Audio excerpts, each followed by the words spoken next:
Hello, everyone. Hi, Welcome to the Spire of Sorcery stream number. We had a lot of streams so far. 40 something. 40 something. Yeah. Wow. Uh, yeah, 40 something. So today's stream is about giving some news about early access and limit early access, as Yeah. well as to describe the game one more time, being up to date to what exactly is right now in the game. Hmm. And we agree that we're going to use the in-game encyclopedia to talk about the game so that we don't have the chance or the risk of talking Yes. about something. So Sergey's gonna do the talking and I'm gonna do the showing. I'm gonna play the game. We're going to first do the tea drinking, and then I'm going to talk it for sure. Yes. Tea Uh, drinking. the concept of the game, the concept of the launch is that we settled on the idea that we're going to enter a limited early access, which means that you will be able to find the game on Steam through a special link that we'll make available in our Discord community.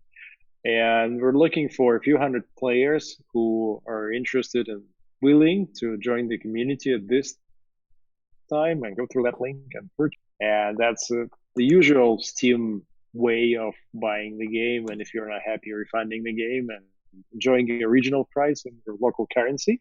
Whereas we'll make the game available for a general early access purchase sometime around the end of January.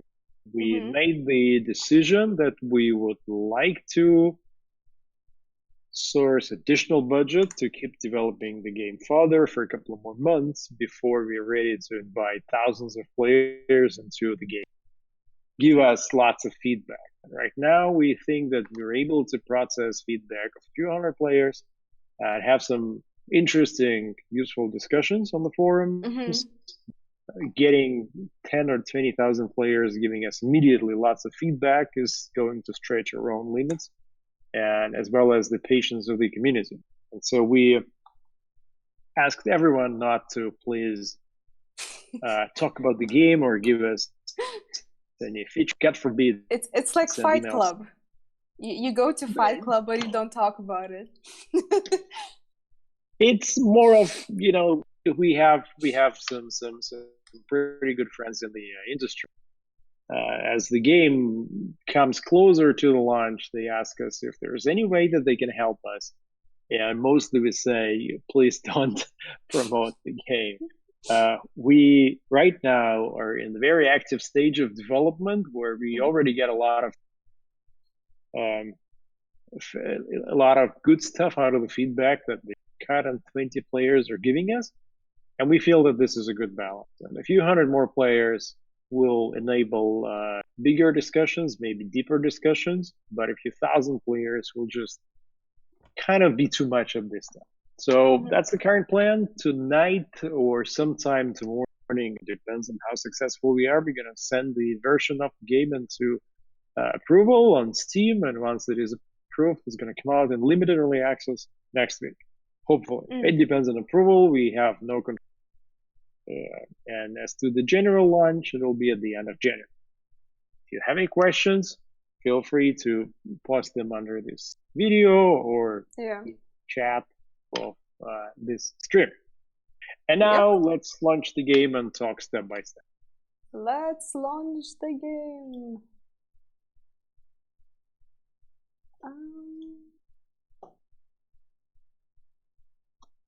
All right. There we go. We're in game. What are we gonna talk about first? Let me just give the structure of the game. If you haven't, the game is about an indirect control of your disciple characters who come to your magic spire, and through them and their parties, you explore the world and you try to solve the main quest, which is finding the librarian, a magic creature from the earlier age magic, who can help you lift the curse that is currently killing you, as well as give you access to the high level knowledge that you may use in different ways to move to the future. So you are So the mage. Go ahead. I just want to say that to find the librarian, we're not gonna go there yet, but we need to find an anomaly, which I already found on the map here. And Good. the anomaly is protected by a golem that you will have to defeat.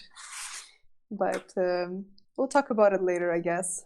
But yeah, So this is basically, this is the end game. Our game has an ending now. That's the main big that's the big reveal. progress. Yeah, yeah, yeah, Yeah. yeah. And it seems like an achievement to get there, you'll have to go through a lot of different mechanics. Yeah. Now, the concept of the game is that you explore this world. That the world is dangerous. It's got poisoning. It's got diseases. It's got Mm-hmm. injuries and other negative effects. And you use this different combinations to solve situations. Some things in your characters you can change, like their skills, and some things like their stats you cannot change, or their traits. So Mm-hmm. let's maybe start with the characters, and then we'll go to the rooms. And Okay. starting with the characters, you have 6 stats, and the stats are health, intelligence, memory, charisma, willpower, and intuition. Yep. These are the stats that you're born with, and you cannot change them, but you can temporarily affect them through alchemical resources, through alchemical substances, as well as through artifacts, certain items that Mm-hmm. increase or decrease them, as well as through spells and rituals. In addition to the stats, your character has skills, if you could read them. Yep. That's literacy, alchemy, artificing, healing, herbology, monstrology, geology, fundamental magic, practical magic, travel magic, social magic, and battle magic. Every stat affects certain skills and defines the learning efficiency of the character in that skill. So Yeah. some characters will be more or less predisposed to studying, progressing in a certain skill faster or slower. Every skill has different experience, broken between theoretical and practical, and you have to balance them out, as you cannot progress too far in theory without keeping up your practice, and you cannot exceed your theory with your practical experience. So you have to combine 2 different kinds of experiences that you feed into the skill to level up. Each skill also has proficiencies, and proficiencies are very specific, narrow fields related to skill. For example, Yep. alchemy will have pharmaceutics, Pharmaceutics. Yeah. which is related to concocting substances that are used healing, and then it also has cooking, and it has it had something else. It has 3 Uh, proficiencies. yeah. But for example, I can read the proficiencies of the mage and everything. Like, mage has pharmaceutics for alchemy. For artificing, our mage has tailoring and smithing. And let's see, for fundamental magic, our mage has combat. And for social magic, our mage has 100% pedagogics or pedagogics. I don't know how to pronounce this word. Anyways, I'm pretty So sure it's pedagogics or something.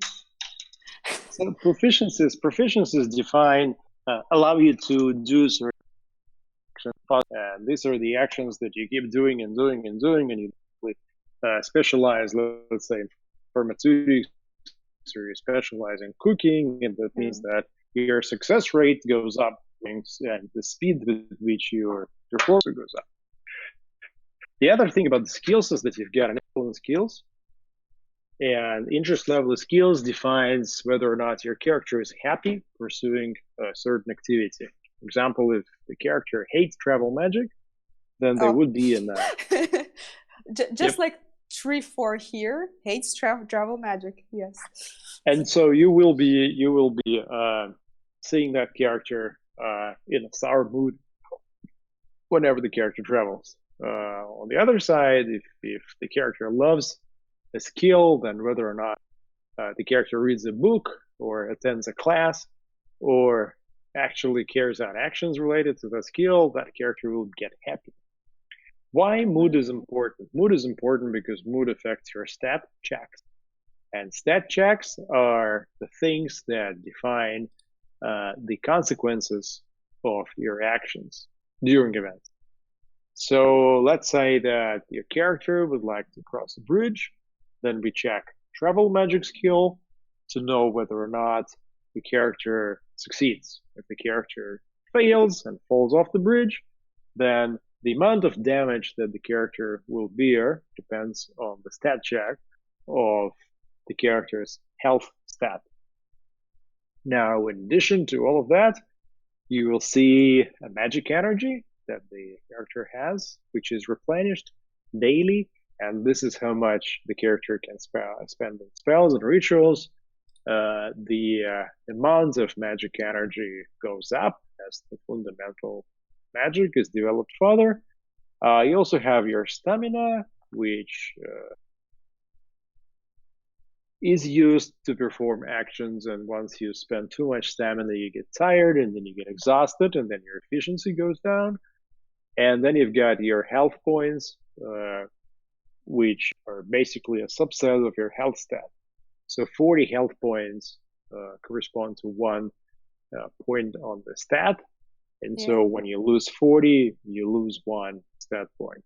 So for example, we have Trifor again. He has 6 health and he has 240 health points. So multiply his 6 by 40 and you get it.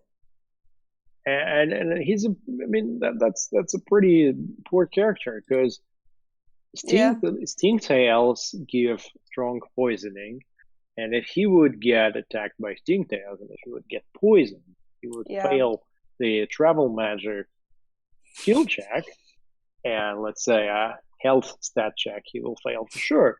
And he's gonna get poisoned, and the poisoning from Stingtails eats away 10 health points each day for 20 days. Mm-hmm. So that'll... Sergey, you're very mysterious right now in the shadows. Like a shadow lord. Well, I don't think we've got the screen. Oh, pardon me. Sadly, the people can't see it, but looks very it's atmospheric. It's the sunset where I am. Yes. Anyways. So going back to the character values, every character has a psychological set of psychological traits displayed in the yellow, and there's a total of 5. Character can have 2 or 3 of these. Mm-hmm. These are cautious, impatient, curious, compassionate, and greedy. And these psychological traits define the choice of character during events. Maybe we can go through the characters. I just want to go through, for example, the same Trifor, which is going to be probably eaten by Stingtails soon. He's cautious and compassionate. And then we have Cal, who is curious and impatient. And Ancelet is compassionate and cautious. So yeah, we can send them on a quest and see what happens, yeah? Sure, go ahead. Okay. I will send them to 3 different directions. I'm not gonna give them any equipment yet. We'll just see what happens. Meanwhile, let me while you do it, I'll fill in the background on the other things. Yeah. In the game, we've got poisons that last for 20 days and cause certain damage every day. If you have alchemical substances that protect you from those poisons, then they will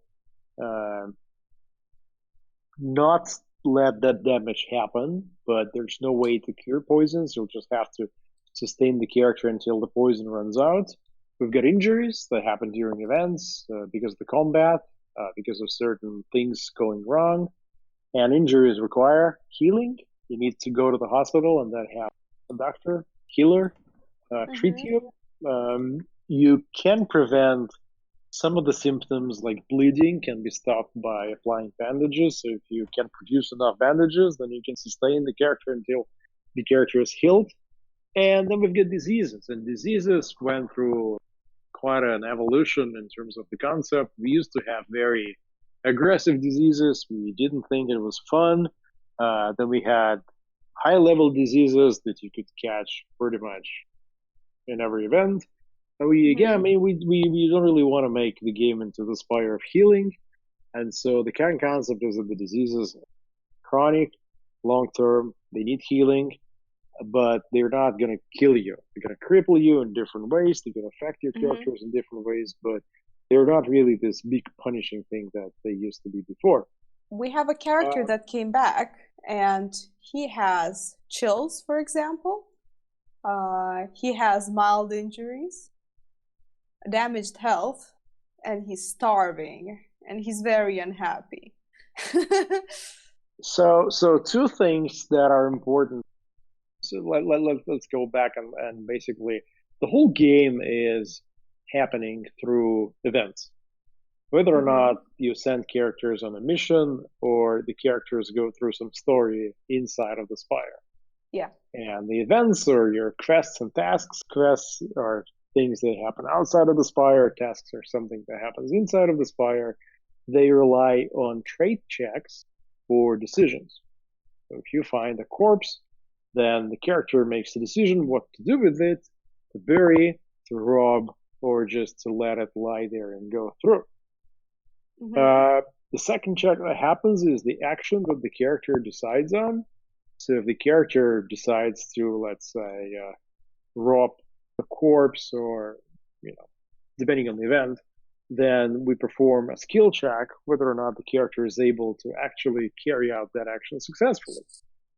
Here, if the skill check is at level 5 and the character has level 5, then that's 100% success rate. So we want to be very clear that if you hit that level, then you're guaranteed success. Except on the skill checks, you also have the influence of character efficiency. And if you have, let's say, skill level 3 and you try to pass skill check 1, you may still fail it if you have a horrible low character efficiency. Character efficiency is affected by characters being sick, being tired, being hungry, basically the circumstances of their current life. So right now our disciple came back from exploration, and we're looking at an event called Storm, which you have quite a bit at the moment in the game. So here we have all the checks, all the list of checks. We see his personality traits playing a role. We see that because it doesn't say why though. Why did he choose to move forwards? But it's because of his character trait. But he could have checked for shelter if he was cautious, but he didn't. He moved forwards. Next, we're checking his travel skill. So the skill he's up against is number 4, and he has travel skill of 3. So this is why that he couldn't protect himself from foul weather. And now we're checking how bad is the effect is going to be. At the end of the day, he is saved by his immunity. It's bigger than 10. It's larger than 10. So all we got is dull pain out of the storm. Yeah?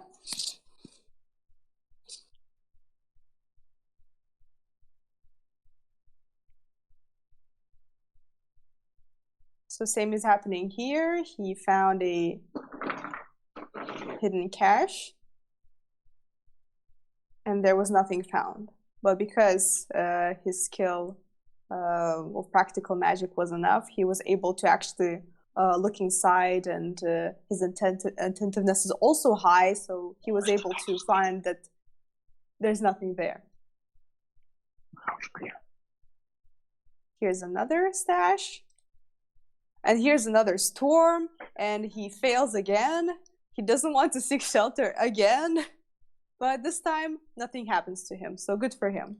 We don't have any damage. So to put things in perspective, the traits through the trait check define the decision taken. The skill check defines the success of the action. Oh. And the stat check defines the consequences, the scale of the consequences.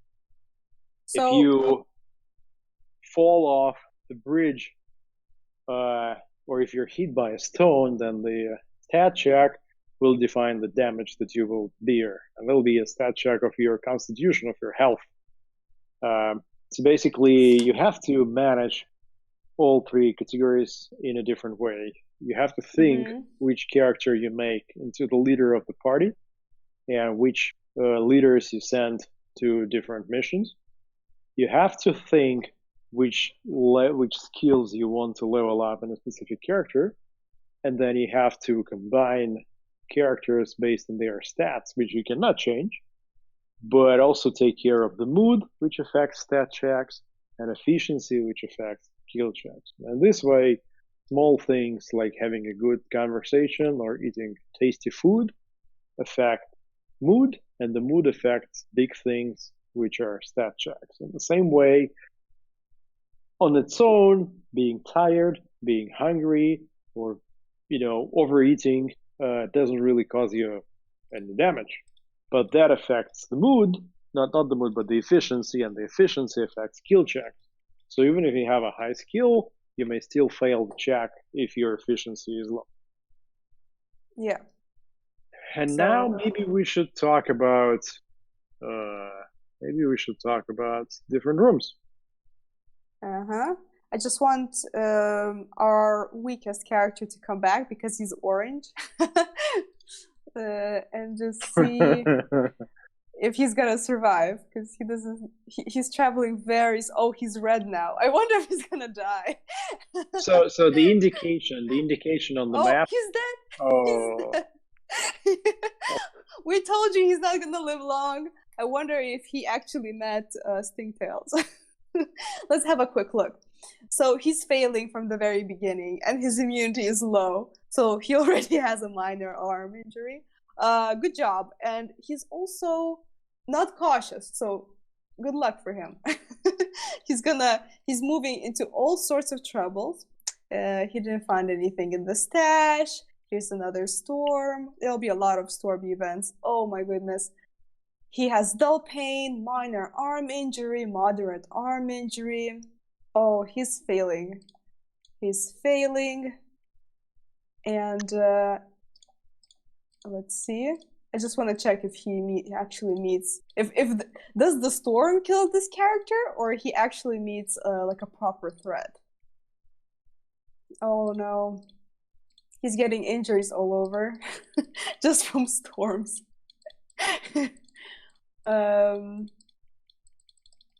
Yeah, I think if I check the final report, yep. So basically, the nature killed him. So he was a good lad, but it's okay. We got a new character. So anyways, let's continue and look at the rooms. Okay. So the general comment is that we're making the game predictable on the scale of small events and small systems, so that you can combine those small systems and you can enjoy that predictability as you build a larger experience.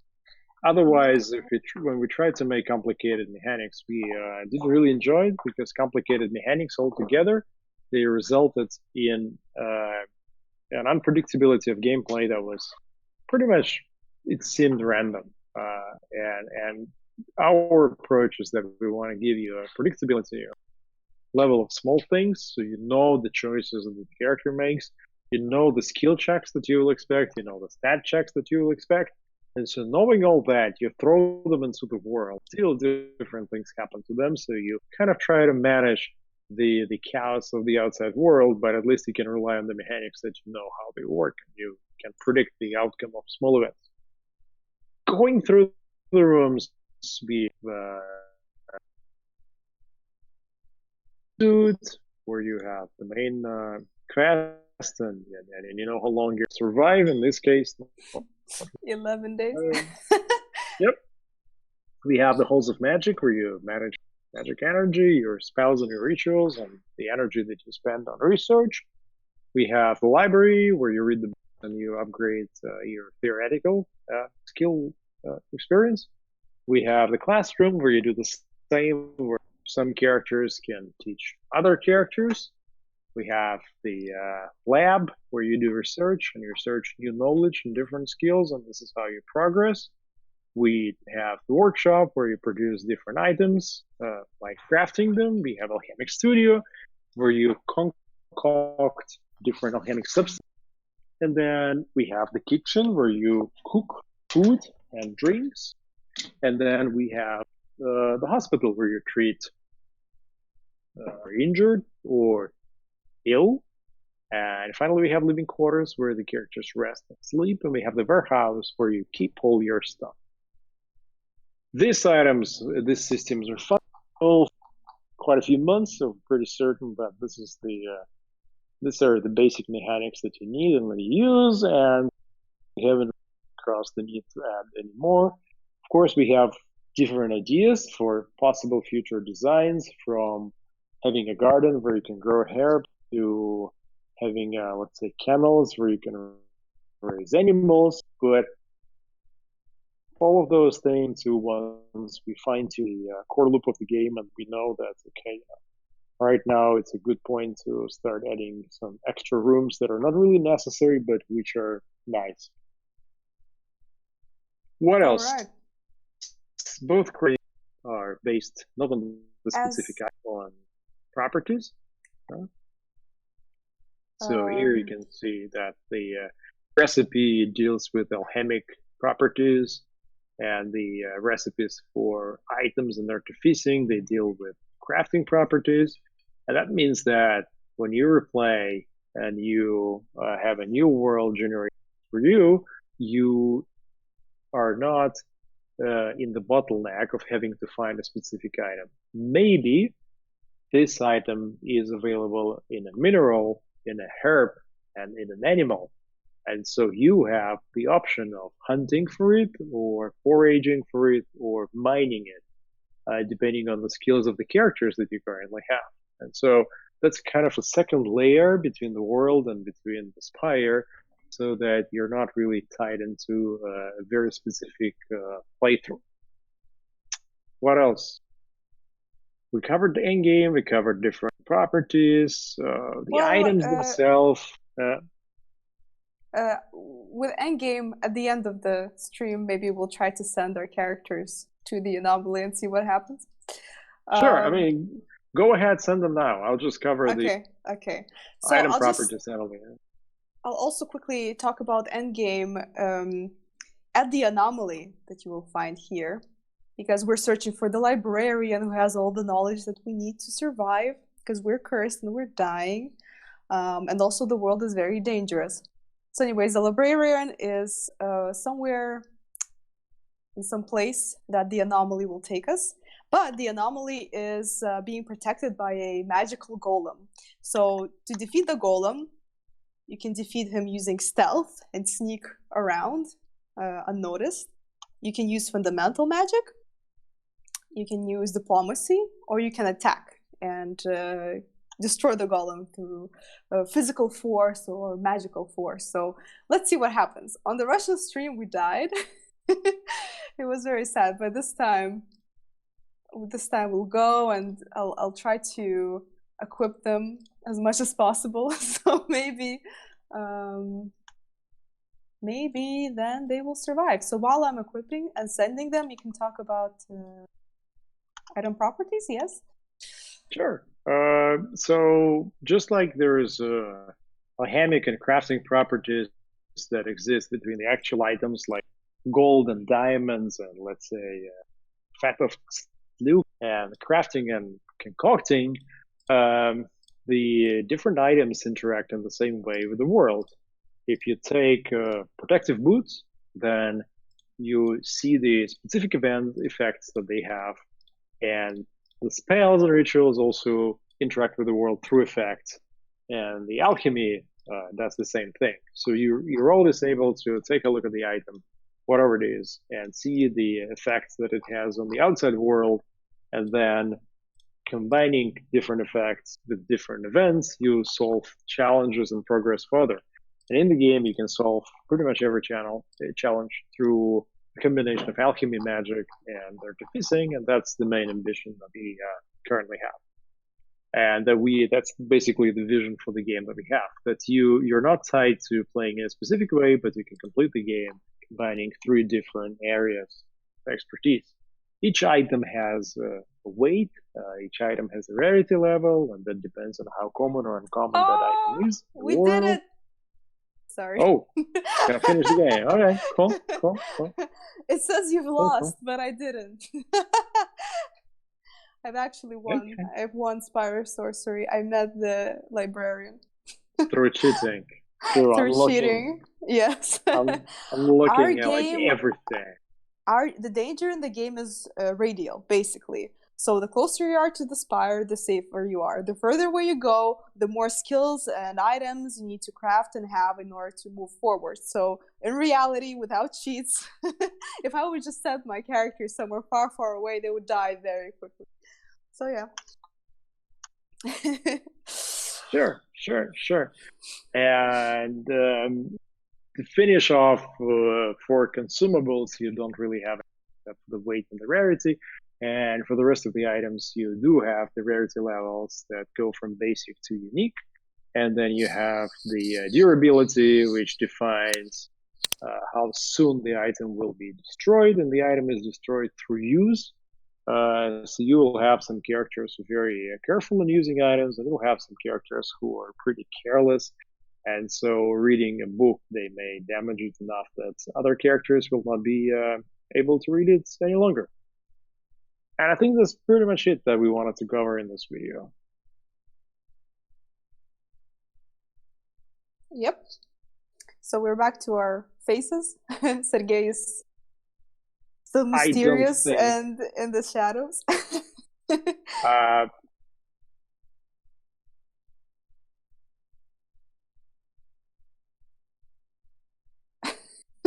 So to finish off the stream, yeah. I think I'm losing you because you the video and takes over my stream.